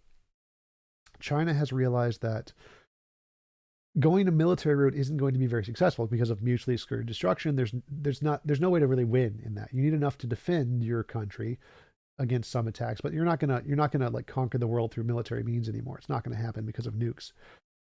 But economically, there's a huge weakness in our society because of economics that you can economically take over everything. You can just economically rule the world through debt because of capitalism and other systems. There's a weakness to capitalism, and it's the debt. And if they gain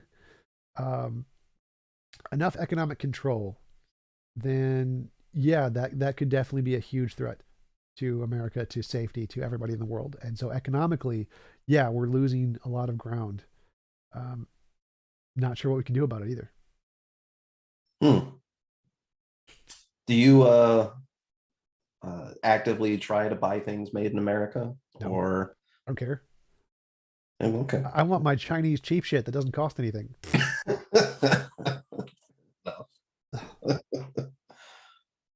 Huh. Hmm. Yeah, I'm actually trying to buy a truck now. I want to buy a Toyota. They they just beat the crap out of everything made in America in terms of reliability and all that. I want to buy a truck and know that 15 years later it's still running. Yeah, and the cheapness of maintenance and repair costs, cheapness of tires, oil changes. Yeah, the Chinese, Japanese, Asian built stuff is the new Germany. They do stuff good. Hmm. What do you think about the cyber warfare that we've been able to, I guess, say that China's been behind some of this stuff? I don't know if that's government Oh, sanctioned. oh yeah, for sure. Government has for sure said in America they have caught China like stealing all of the plans for the F-35 and copying a lot of the plans in their new planes. So there's lots of espionage done, technological espionage through digital warfare going on by China. Definitely happens all the time.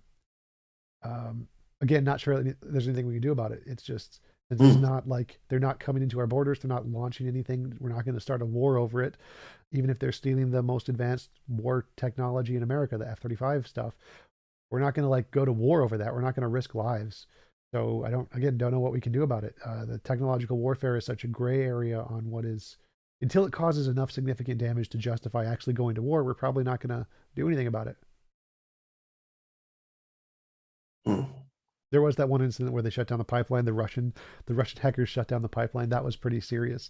That was those kinds of things are what's going to move cybercrime into a more serious realm of what we take as a legitimate act of war. So, but as long as it's nothing that bad, which I don't think China would have the balls to actually pull that off because that would be a huge military concern, and China doesn't at this point doesn't want to start into a military conflict with America, especially since economically they're looking like they're going to take the advantage. So none of the big countries are going to do something that's stupid. But as long as those random Russian hackers are going to shut down American pipelines, um, digital warfare is going to be taken a lot more seriously, or start to be taken a lot more seriously because of things like that. Do you think America, what you said China wouldn't have the balls to do, do you think America would have the balls to try something like that to another country? No, because again, I think America is, contrary to popular belief, very pacifistic.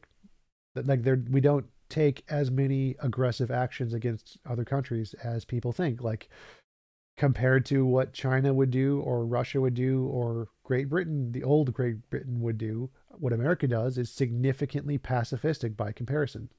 Hmm. Do you think the current administration is sticking to that? Would you call them just as pacifistic on the whole, Yeah, yeah. I mean, or pacific? I don't think anybody in the Biden or in the Republican or Democratic administration has any kinds of plans of world domination. I don't think they're going to go Great Britain, let's go conquer Africa and see Right, their right. resources. Not really a thing. Like it happens for oil in some cases, but again, that's a very minute case that's very small in the world stage, like compared to what Britain was doing, which is conquer. Let's just conquer the entire planet. Like that's not a thing Americans are going to do. That's not a thing that anybody in any political party in America has the goal to do, as opposed to everybody in the Chinese party. They want world domination. In Russia wants world domination. The old Great Britain wanted world domination. So by comparison, America is very pacifistic. Interesting. It talking about all of this, it seems like wow, my brain just stopped dead in its tracks. I had a thought there and I lost it. Well, actually, it'd be great if you could think of that because I go to the bathroom, so I'll be back in a minute.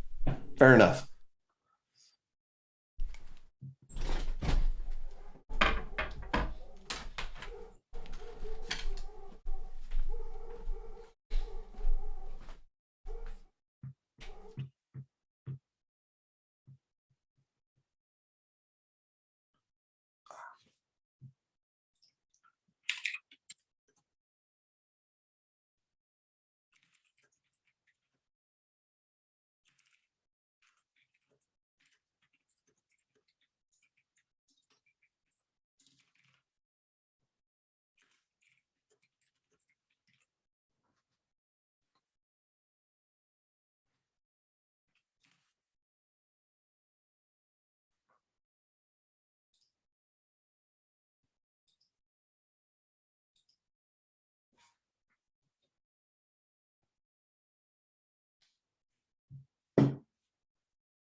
All right, I'm back. Oh, I Okay. just noticed your lamp is flashing. Oh yeah, it's got one of those flame bulbs in it. So I thought throwing it in a lantern would look kind of neat, but I guess on camera it just looks like it pulses more than anything else. But in person it looks a little more flamey. Um, it I remembered what I was going to ask. Talking about all of this, it seems like a lot of the different decisions any administration would make, uh, it seems like a drop in a bucket, or a drop in the ocean. So like the 4 years of Trump, I mean, even when I was sitting on pins and needles, watching him meet with world leaders like Kim Jong Un and all that, did that ultimately just like not really matter? Yeah, I mean, Like most. as in that it didn't echo huge changes or anything like that. Oh yeah, no, it didn't. It wasn't anyway. It's just political grandstanding. So most of those kinds of things are um, mostly just relational. So like how Trump went to war with China, a trade war, because they didn't get along. None of that had any benefit. That was a complete waste of time just because they were assholes. Whereas Trump meeting with Kim Jong Un, I mean, they were going to be less assholes to one another. That's all. That's all it's doing is they're just be nice with other political leaders so they'll be less of assholes to one another. That's all it is. It doesn't do anything. Fair enough. Well, now I was skeptical that my vote really mattered before. Now I really don't think it doesn't matter, which probably is not very American to say. Hmm. Yeah, I think in order to make any real change, you'd have to have somebody like essentially bypass the government and actually just do it yourself. So like my idea would be what I'd like to do is I'd like to start an atheist church, atheist religion. And the goal of the atheist religion is to like achieve the best of all possible worlds, my objective morality, where there's no involuntary position of will. And to do that, you would like build or buy apartment buildings. And then if it's a church, that means it has no property taxes. So that'll decrease like the average apartment building costs like $4 million or something. The average big one with 40 apartments or something is like $4 million, which in taxes usually comes to like $400,000 a year. So that's $400,000 a year you have to pay to like state and federal taxes just to own the building. And if you didn't, you could decrease the cost of the apartment building by that much. So that means you're charging all of the tenants less money, $400,000 a year less money to live there. And you could do that. You could provide these ways of living that are cheaper than all the other ones, and provide services that are better than the other ones.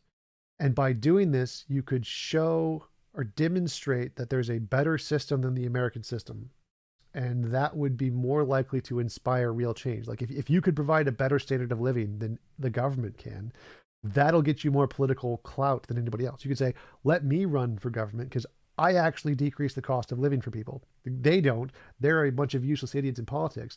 I provide housing at a lower cost. I provide insurance at a lower cost. I provide credit cards that don't decrease your credit score because you looked at your credit score. Like, what stupid crap is that? Or, oh, you applied for a new credit card while you still had like $100 on a balance. Oh, your credit score goes down. What stupid crap is that? Like, if you could actually provide an economic system that didn't have all of this stupid crap and say, I can do it better, you could demonstrate that you can actually lead and do and run a country in a better way, that would really get people's attention. That would actually make it more likely that you could get a position in politics and actually do something because you've actually already done it. Isn't that the funny stuff with our financial handling? Isn't that done intentionally? Yes, to take advantage of people. Yep. I mean, wouldn't that eventually become a problem of any system? No. Like if it was specifically designed to not do those things, like could people manipulate it? Of course. Will it become a problem? Not necessarily. Like Hmm.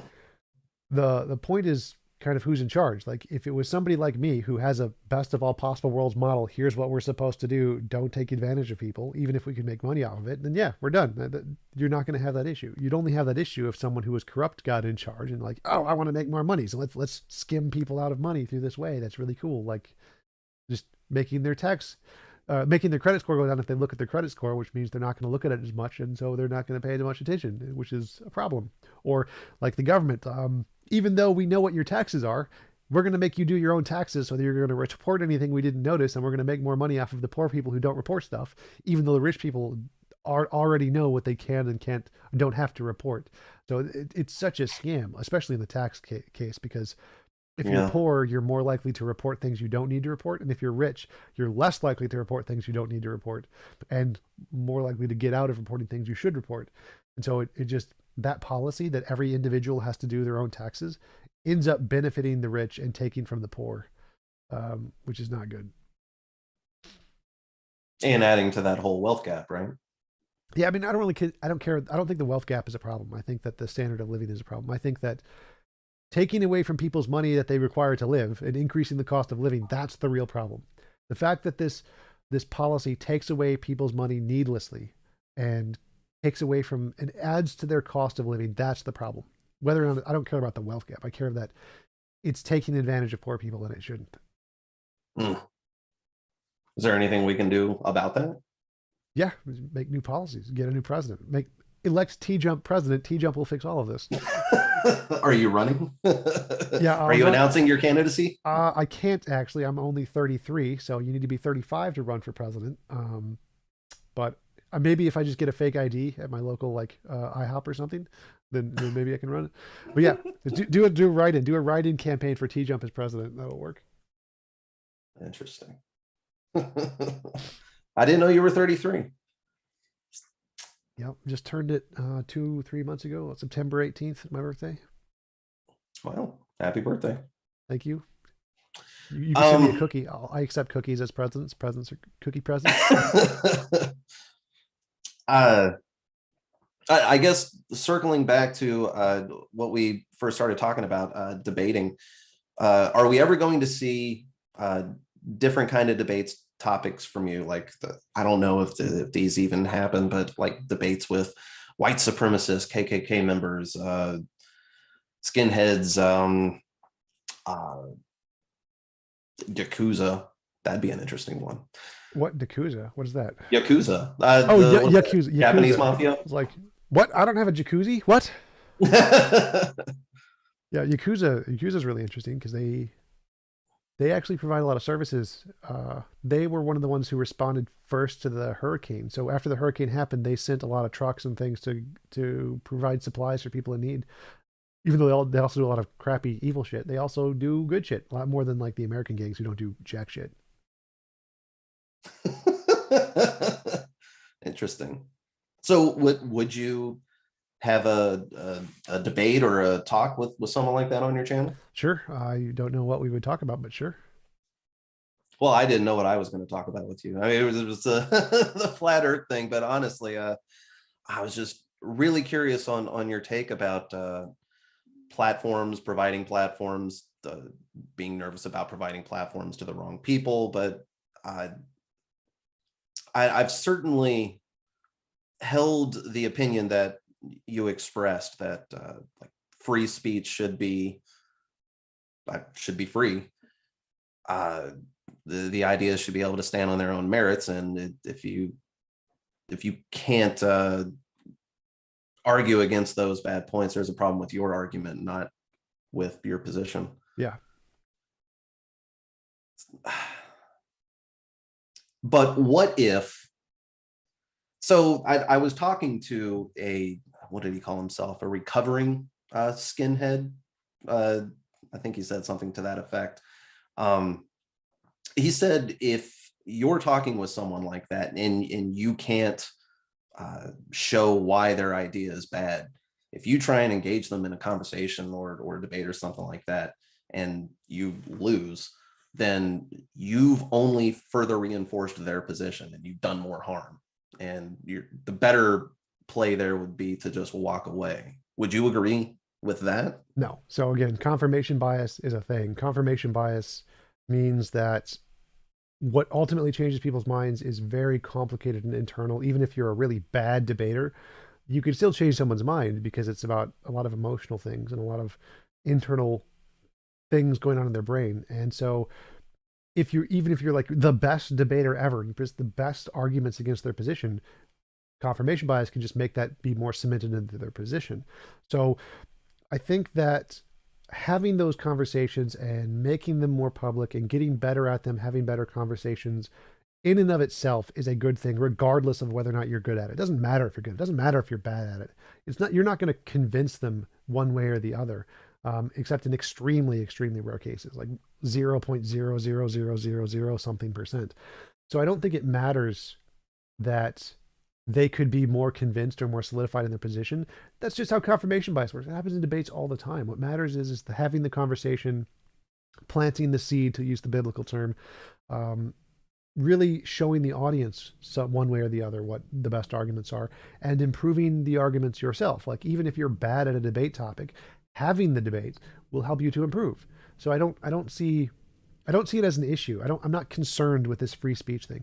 If you're bad at an argument and you lose, that's fine. Just admit it and get better. Like don't worry about whether that one debate they maintain or reaffirm their skinheadism. It doesn't matter. Like you'll have another shot. They'll talk to more people. You can just get better at it yourself. The fact that you learned that you weren't very good at it, you weren't very knowledgeable at it, is itself a good thing. You can now get better at it.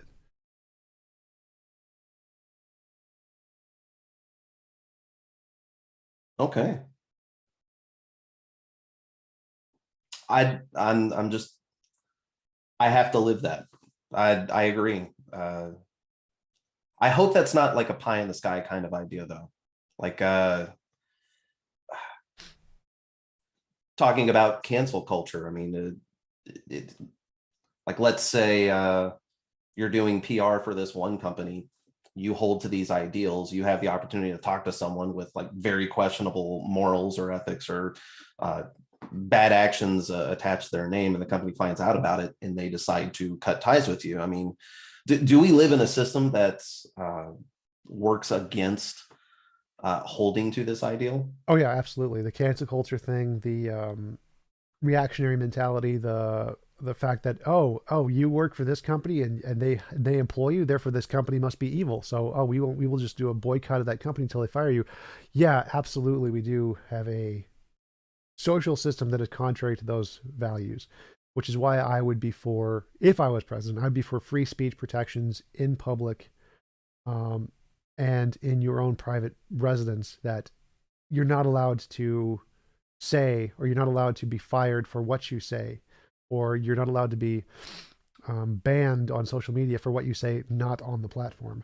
I would definitely add protections for free speech and say, like, there's always that thing in political policy or in companies' policies that whoever's on this show does not necessarily represent the views of this whatever show. Like, we have to take that seriously. We have to be like, yeah, you can have an employee who has bad ideas, but as long as they don't express those ideas, as long as they do their job right, then you're not allowed to fire them. And the company shouldn't be held responsible because someone has a bad opinion that the feminists don't like.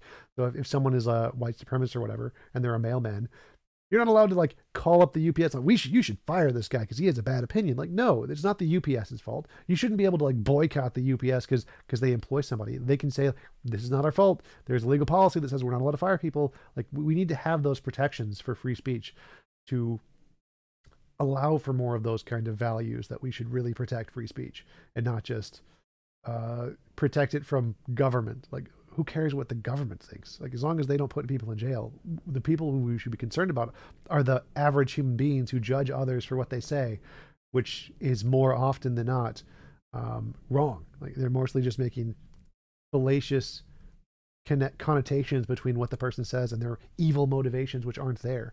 It's completely asinine. We need protections against the stupid people who want to judge others for saying words they don't like. Do you think hate speech isn't a thing then? Or hate speech could definitely be a thing. Like, you can definitely say hate speech, but as long as, again, it's in private or not on the platform, you shouldn't be banned for it. Well, I guess I worded my question poorly. Uh, so I guess there are laws against hate speech. You think these are counterproductive? No, I think like the actual legal laws against speech are fine, like Hmm. slander and doing things like saying a company put a rat in my burger or whatever. Like I'm fine with those. Like those don't infringe on free speech. Free speech is more just the expression of opinions and ideas and positions. So I think that just blatantly lying that can cause damage to companies or people, yeah, that we can protect against that. That's fine. That's not really a free speech issue. Okay. Would you say this is the position that Steven Crowder takes on speech? I don't really know much about Steven Crowder. I mean, maybe because he leans more right, and the libertarian right community tend to take this position on free speech. So maybe. Uh, I bring him up because this is actually a huge failing on my part. I try to um if there's a subject where there's a bunch of people who take different views on this subject, despite what my view is, I try to listen to the people on both sides so that I can, better educate myself on that. But I suck at picking people on the other side.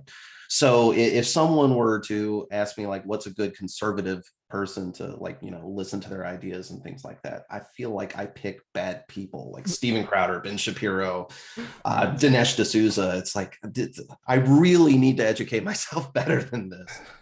Yeah, I'd Uh, go with like. I mean, I don't know if people on the right are the best people to go for. Like, because I think more of the issue is left centrists are considered on the right when they shouldn't be. So like Steven Pinker, Sam Harris, those kinds of people, Brett Weinstein. Those are very smart, very intellectual people who say very rational things based on very good evidence, but they're considered on the right. They're considered fringe. They're all leftists. But those are the kind of people you should be listening to, like Steven Pinker, Sam Harris, Brett Weinstein. Those are great examples of people to listen to. Sam Harris, I've definitely listened to quite a bit. But I mean, what usually fueled those things was the religion debate, which I, yeah, I'm like you. I'm an atheist. Uh, well, that term gets abused. What do you do when you have a discussion with someone and they like just straight up misrepresent you? And it doesn't matter like if you clarify or if you try to uh, really dial in on that nuance that they're completely missing. Make fun of Uh, them, call them stupid. well, I So kind of makes sense. that's even though I say that in a very provocative way, the correct answer is once you express your position in such a way that it's so simple that everybody in the audience gets it, if the opponent is still misrepresenting you, then yeah, you can just call them stupid, and everybody in the audience can be like, yeah, he's stupid. So th- once you have the skill to represent your position in such a way that it's so clear or so easy to understand that everybody in the audience understands it, and your opponent is still misrepresenting it, it makes them look stupid whether you say it or not. And then you just calling it out just reinforces, or like, because part of the debate, one of the most important things in debate is accurately reflecting the emotions of the audience. So if you can accurately reflect the emotions of the audience, like facial expressions is a good way, or with words, or you can say what they're feeling when they hear an argument. That is a good way to make a debate engaging, to make conversations engaging for people listening. And so in the case where someone's misrepresented you after you've completely clearly stated your position and it's very obvious what you mean, yeah, just call them stupid. That's the best answer. Interesting. I now that you say that, I have noticed you making some interesting facial expressions when debating flat earthers when they, go over a scientific idea. It's like, oh, it's like, no, that's not how that works. Interesting. Where'd you learn that from? Experience, just Okay. practice doing it myself. Because yeah, like again, debate classes in college never teach you this kind of stuff. Yeah. This is not formal debate. You give an argument, they give an argument. This is more real life conversation. This is something you learn about conversation that you really need that in a debate format. If you're presenting information to the public, what you want to do is reflect the audience. If you can get them, like a performer, like an artist, a comedian, you want to reflect the emotions of the audience in order to get them to laugh. If you want to get them to be in the same mental state or emotional state that you're in, or you want to get into the same mental and emotional state they're in, that's why if you make the wrong joke in the wrong area because you're in a different kind of a mental state than they are, they won't find it funny. They'll find it offensive. Hmm. Okay. When One sec, I got a super chat. How do you differentiate between flat Earth nonsense and reality? If a flat earther says it, it's probably nonsense. That just that's sufficient. I mean, even a broken clock is right twice a day, though, Yeah, but not a flat earther. Broken flat earthers are never right. right? When you're debating someone, though, is it correct to say that you're more speaking to the audience, you're not speaking to the person you're debating? Yeah, I never my when I'm debating someone, I don't even see them as a person. I see them as a computer screen with an argument planted on the computer screen. So I see, okay, how would I respond to this argument? And it because of I have high function autism, Asperger's, it makes it very easy for me to do this. Whereas a lot of people get caught up in trying to see the other person or trying to talk to the other person. Whereas I just don't care. Like I never enjoyed conversations. I was doing it as a job essentially from the beginning, or as a way to try and find a way out of my depression. So I never cared about the other person. It was never about the other person. I was never interested in convincing them or um, wanting to have a conversation that led them to some alternative position. I was never interested. I was just practicing my conversation skills. So I always saw it as here is a random sentence on a screen. How would I respond to this and make it seem emotive, make it seem like a real conversation? And so it's much easier for me than for most people to like just not care or not see the other person as relevant and to see it more as a hypothetical interaction. Hmm. That's got to make it easier to interact with people like Darth Dawkins, right? Oh And yeah, Nathan Thompson. for sure. Yeah, a lot of people take things personally when you're up against a mean opponent or a yelly opponent. Whereas I just see it as just that's just another sentence on a screen. How would I respond to this? And it makes it very entertaining. Like if you think of it like a computer screen yelling, "What are your preconditions for intelligibility?" Like that's a silly sentence. I wonder how what would be the best way to respond to that sentence. And I hear it over and over. I mean, with all the times that people respond with what, I don't understand why they don't come up with a better way to express the idea. Oh, because Uh, it sounds smart. Like using big words sounds smart. That's the entire crux of presuppositionalism is to say the most stupid thing possible in the most smart sounding way possible. Because their mm. position is well, the only way to have knowledge is because God told me so, and God told me so, therefore I had knowledge. That is their entire argument, and it's just the stupidest thing. No one takes that seriously. But when they phrase it with these really complicated terms, like what is your preconditions for intelligibility, it sounds much more legitimate than it actually is. Are you frustrated by the position? I get No, frustrated by it. no, I find it really interesting. I find it very fun. Like I think it's like just a hard video game. I think it's a fun little puzzle to solve, fun little puzzle to try and figure out how to address and have conversations with. So it's like all debates. I consider debates and conversations like a puzzle, like a Rubik's cube, a video game that I'm enjoying playing and trying to figure out how to get to the next boss, to beat the game, to overcome the conversational barriers. Fair enough. I think I've heard you say Darth Dawkins is like your favorite person to talk to. Yes. There's only been two times though, right? Yep. Are two times that are specifically our debates. Like he was on my live stream with Dr. Josh and Dr. No, I think it was Dr. Josh AMA, where he came on to yell at Dr. Josh for being an agnostic or something. So I've had several interactions with him outside of just the two debates, but I've only had two debates with him. But yeah, Mm. he's definitely my favorite person because he gets lots and lots of views. That is again the primary motivation for me is money. Give me money, please. Please donate to my Patreon. Money, give me support the Hot Blonde one.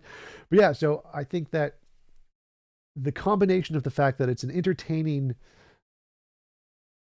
problem to solve, because Darth Dawkins is you're not only solving the problem of presuppositionalism, because there's lots of precepts I've talked to, Eli Elia, Tyler Vela. I talked to one recently. Um, they're it's hard to overcome the presuppositional ideology, and you have to come up with some kind of very specific methodology to address that. But then it's even harder because Darth Dawkins doesn't let you speak. You get like a sentence, and you have to answer his questions in a particular way. And learning the correct methodology to compress that argument against presuppositionalism in such a way that Darth will let you express it and not interrupt you is such a fun problem. I really enjoy trying to overcome that problem while talking to Darth. And in addition to the fact that I get tons of views doing it, yeah, Darth is my favorite person to talk to, favorite person to debate with.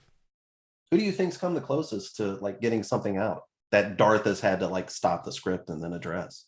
Well, I've done that multiple times where he's had to do that. He had no idea how to respond to a lot of the things I've said. Oh, But there are a couple times, I think there are a few other debates I've seen something similar. It's pretty rare though. are those the times that you said that's happened? Can we find those on YouTube? Yeah, I know that it was a conversation on Discord. Somebody posted a video where someone said Darth Dawkins was wrong about something, and at the end of the conversation, Darth was like, "Yes, I think you're right about that."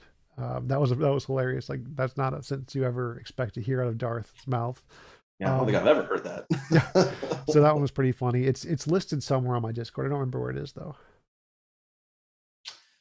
uh, I mean, you've kind of already touched on this. You see it as words on a screen, and you can kind of disconnect from the person. But when Darth is just being so, I, he acts like a petulant child. Well, I he is one, so Yeah, but then he'll ask you how old you are, and it's like, I'm 60 years old. I've been doing this for blah blah blah. It's like I, I I don't know. I hope he sees this. oh, he watches all my content for sure. Oh, fantastic. No, I'm nobody. I don't even think I'm particularly intelligent, even though I was bringing up the whole college thing and feeling like grew up in a bubble and then I went out into the real world. That might have came across as a little elitist, but no, I'm just another schmo in this world trying to make the best of my situation, whatever that happens to be. But hey, thank you so much for all of this. This is you're this talk has helped me look back at some of the situations I find myself in and remind me of the things that I hold as the kind of ideals that we need to pursue.